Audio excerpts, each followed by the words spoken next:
Hey there. Welcome to Good Advice Giver. First, we want to start by saying a massive thank you for tuning in today. Whether you're a long-time listener or you're joining us for the first time, we're truly grateful to have you here. We know you've got a lot of options when it comes to podcasts, so the fact that you're spending your time with us means the world.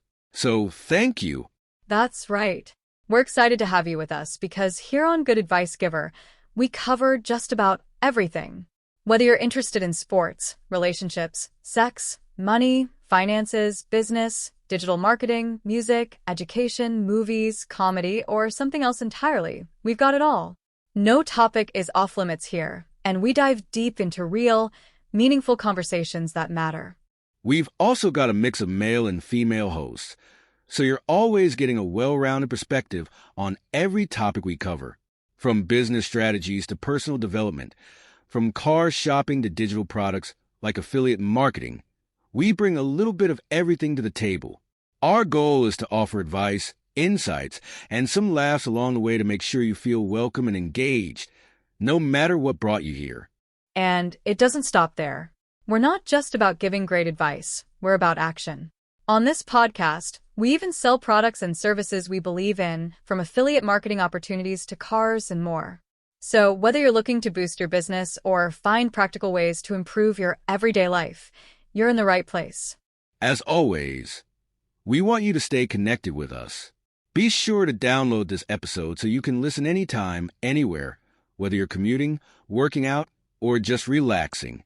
And while you're at it, follow us on social media. We're on Instagram, Facebook, Twitter, you name it. That's the best way to stay in the loop for upcoming episodes, behind-the-scenes content, and even giveaways. And don't forget to subscribe to our YouTube channel. We're posting extra content there, including video podcasts and deep dive discussions you won't want to miss. Be sure to like, comment, and subscribe, and let us know what topics you want to hear more about. Lastly, check out the link below in the description for exclusive offers, resources, and more ways to connect with us. We're here for you, and we can't wait to bring you more valuable content. Thanks again for tuning in to Good Advice Giver. Let's get started. Welcome to the deep dive. Today we're going deep on Pam Bondi. Oh yeah, she's a fascinating figure. Definitely someone who's been a major force in American law and politics for quite a while now. That's for sure. And you know what's interesting about her? Her career kind of like unfolds alongside all these like huge shifts we've seen in American society. Oh, totally. Especially in the legal and political landscapes, I mean. Yeah, like think about it. We're talking healthcare reform. The rise of social media. Exactly. How that's impacting like public discourse even. So much has changed just in the past couple of decades. Right. And she's been right there in the thick of it. She has. So our goal today is to give you, the listener, a well-rounded understanding of Pam Bondi. Absolutely. Her journey, her successes, her controversies. Got the whole picture. And to help us do that, we've got a whole bunch of sources to draw on today. Oh yeah, a range of perspectives for sure. Got to get that balanced view right. Definitely. So let's start at the beginning. Pam Bondi was born in Tampa, Florida. Oh, 1965. So yeah. A true Florida native. Through and through. She got her undergrad at the University of Florida and later her law degree from Stetson University College of Law. Oh, wow. So all those years spent in Florida's like academic institutions. Yeah, I wonder if those early years in Florida kind of shaped her approach to law and politics. It's got to have had some influence, right? I mean, think about it. Totally makes you think. She starts out as a prosecutor in the Hillsborough County State Attorney's Office. And it's not just like minor offenses either. No, not at all. She's involved in like a whole range of cases. Really? Like what kind? Everything from like domestic violence to capital offenses. Whoa, that's Yeah. a lot of responsibility, especially right out of law school. Yeah, talk about trial by fire. No kidding. I bet those early experiences really like honed her legal skills. Yeah, and gave her a deep understanding of like how the legal system in Florida works. Right. Which, I mean, that experience probably proved invaluable when she became Florida's 37th Attorney General in 2010. Oh yeah, that was a big deal. Huge. And she was the first woman to hold that position, too. Wow. So she was already breaking barriers. And making waves in Florida politics. And her time as Attorney General, she served 2 terms, right? 2 terms. And during those years, it seems like it was marked by some significant accomplishments, but also some pretty heated controversies. Yeah, there were definitely both sides to that coin.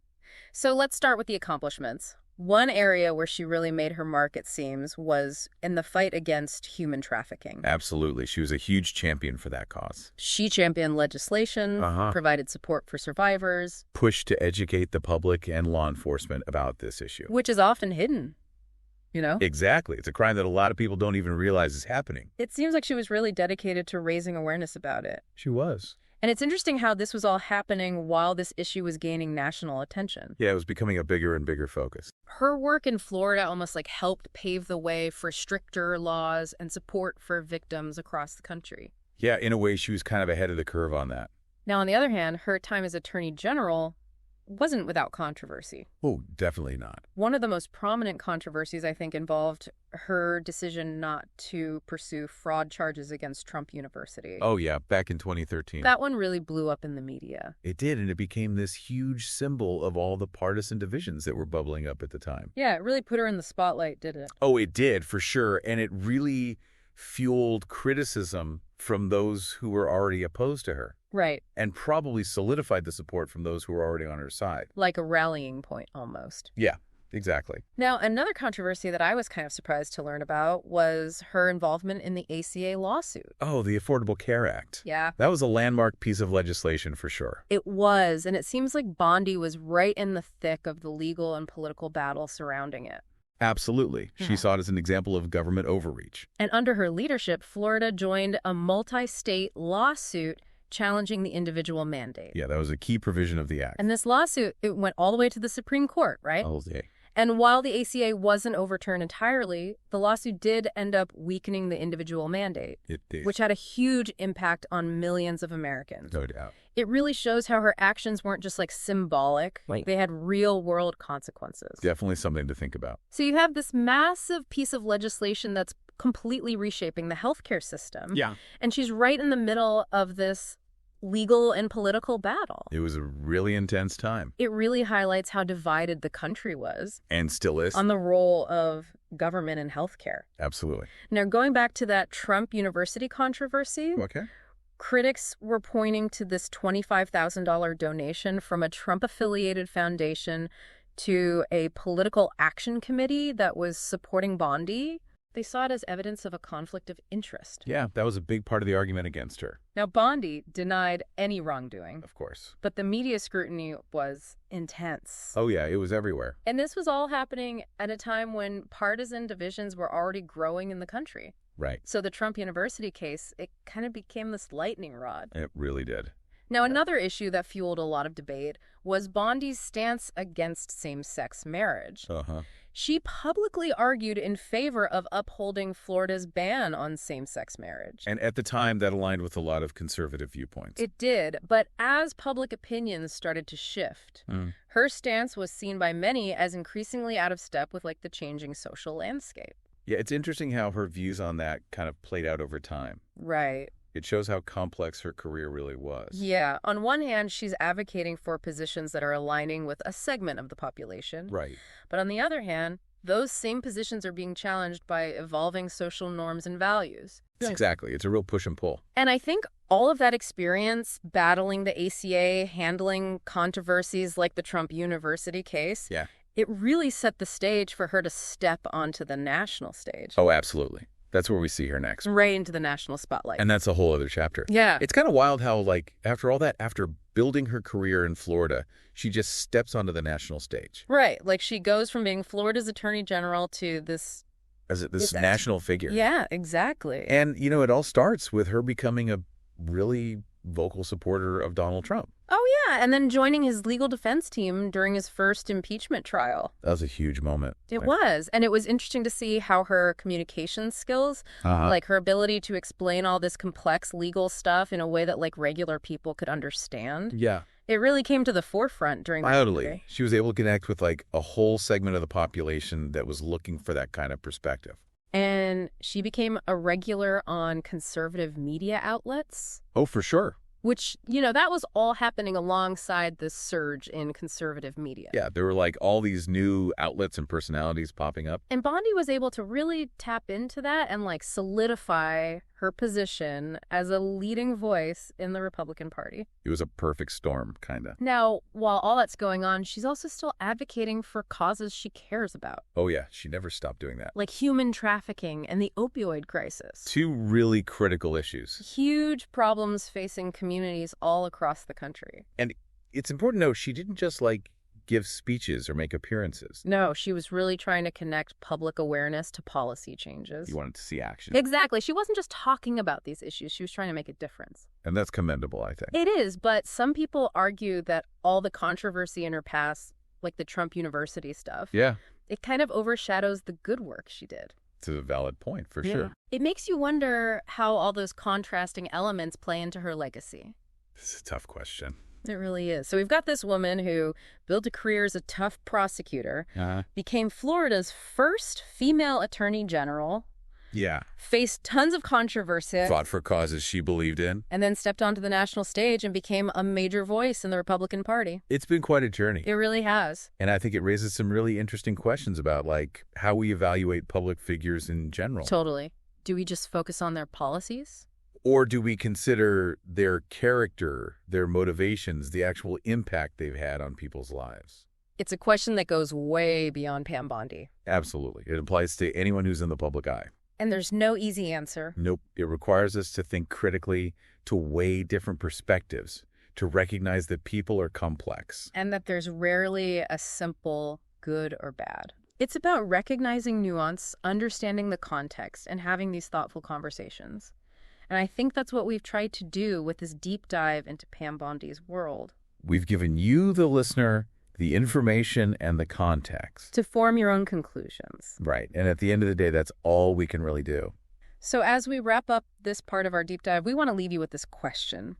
How do we reconcile the positive contributions of public figures with the more controversial parts of their careers? How do we make sense of their legacies when they're so full of contradictions?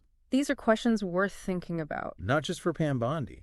But for all of us as we try to understand the world around us. And the people who shape it. So we're back, and we've been really getting into this whole story of Pam Bondi. It's such a fascinating case study, It is. This journey that's taken us from, the Florida courts all the way to national politics and even the Supreme Court. Yeah. And you know what strikes me? It's just full of these, contradictions. Oh. You've got this staunch conservative who's out there championing what some would call, progressive causes. Like fighting human trafficking. Exactly. Huh. And then you've got this trailblazer for women in law and politics who's facing all this criticism for her views on same-sex marriage. It really makes you think. It does. And it's all happening during this time of massive change in America. Oh, yeah, huge societal shifts. The rise of social media, the growing polarization of politics. And this increasing awareness of issues like human trafficking and the opioid epidemic. It's like everything's changing at once. Right, and Bondi, whether she meant to or not, kind of becomes a symbol of all that change. Like her story is almost a reflection of what's happening in the country as a whole. I think that's a really insightful way to look at it. It's interesting how those big societal changes kind of play out in the lives of individual people. Yeah, especially those in the public eye. Like Bondi's story, it almost becomes this case study in how personal beliefs and political realities kind of clash. They intersect for sure, and sometimes they collide head on. And that brings us back to this question of what is her legacy? How will she be remembered? And it's a tough question to answer. It is, because there's no easy answer. Right. It forces us to ask, how do we even judge public figures? Yeah. What are the criteria? Do we only look at their policies? Or do we consider their character, their motivations, the actual impact they've had on people? That's a question that goes way beyond just Pam Bondi. It applies to any leader, any public figure. Yeah, and there's no simple answer. Not at all. It requires us to think critically, weigh different perspectives, recognize that people are complex. And that there's rarely a clear-cut good or bad. Exactly. It's all about nuance. Nuance and context. And having these open and honest conversations. Exactly. And I think that's what we've tried to do here today. To provide you, the listener, with the information and the context to draw your own conclusions. That's the goal. So as we wrap up this deep dive on Pam Bondi, we want to leave you with this question.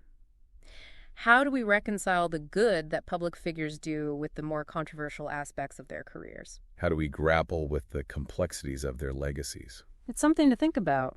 Not just for Pam Bondi's story. But for anyone who steps into the public arena. It's a challenge we all face. as we try to make sense of the world around us. Thanks for joining us on this deep dive, and keep exploring, keep questioning, and keep seeking a deeper understanding of the people and the forces that shape our world. We'll see you next time.